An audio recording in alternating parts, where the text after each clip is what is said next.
What are the top 5 mistakes people make when feeding their horses?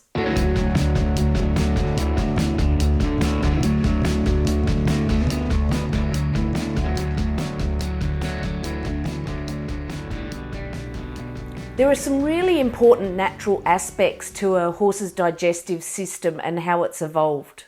Number 1 is that they have evolved to be not as efficient at digestion as a ruminant.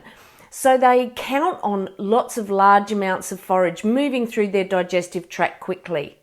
Another aspect to their normal way of eating is locomotion, grazing and moving, grazing and moving. And another aspect that we do also forget is the presence of company, which causes them to relax and the digestive function to work better. So taking these into consideration, what are still the top 5 mistakes that people make? Number 1, feeding for the amount or type of exercise you're going to do. So trying to load your horse with either vitamins, minerals, supplements, or promising that you're going to ride a certain amount this week, therefore he needs this much food, as opposed to feeding only the amount the horse needs after the amount of exercise you've done, and feeding for recovery after a large bout of exercise. So what I mean by this is there's 2 aspects. One is don't feed your horse based on what you think you're going to ride, because quite often we do that and we exercise a lot less. So that's number 1. And number 2, it's really difficult to load your horse with things that you think it may need. For example, electrolytes. These simply need to be very well balanced going into a certain event or exercise. But what you do need to do is allow appropriate recovery from that post-exercise. Number 2, changing a horse's diet too quickly. The microbia in the horse's gut are very important to their digestion, and they take quite a lot of offence at changing the diet. So any additions or subtractions should be done so slowly that these microbes are able to adjust. This includes if you need to take your horse off of pasture or put them onto pasture, coming in and out of spells, for example. Of course, a caveat on this is if you have a horse that's laminitic prone and you have concern, getting them off the pasture completely outweighs the benefit of doing that slowly. Number 3, often people feed too infrequently. Honestly, more than twice a day if you can, if your horse isn't on pasture or a constant supply of forage.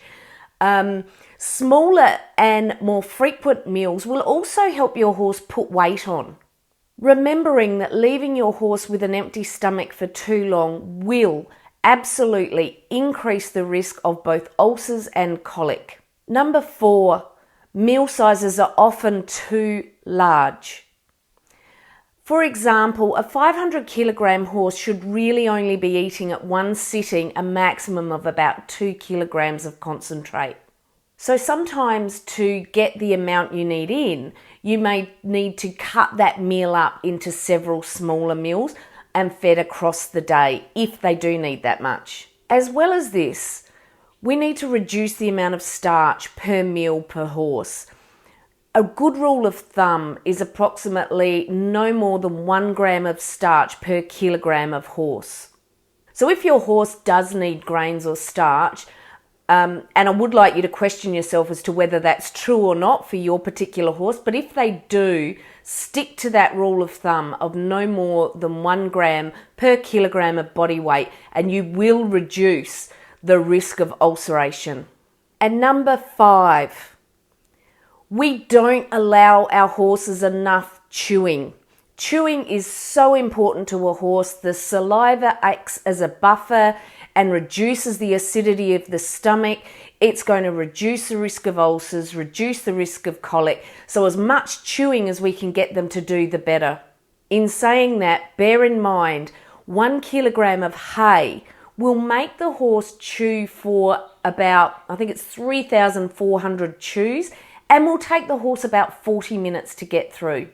Compared with a kilogram of concentrate, which will take them about 10 minutes to get through and only about 850 chews. If you'd like to find more handy horse health information, make sure you subscribe to the channel so that you don't miss any of my video releases. Hop on over to my Facebook page, Kazadans Equestrian, or check out my website, www.kazadans.equestrian.com, and have a look at my blog and some of my free downloads.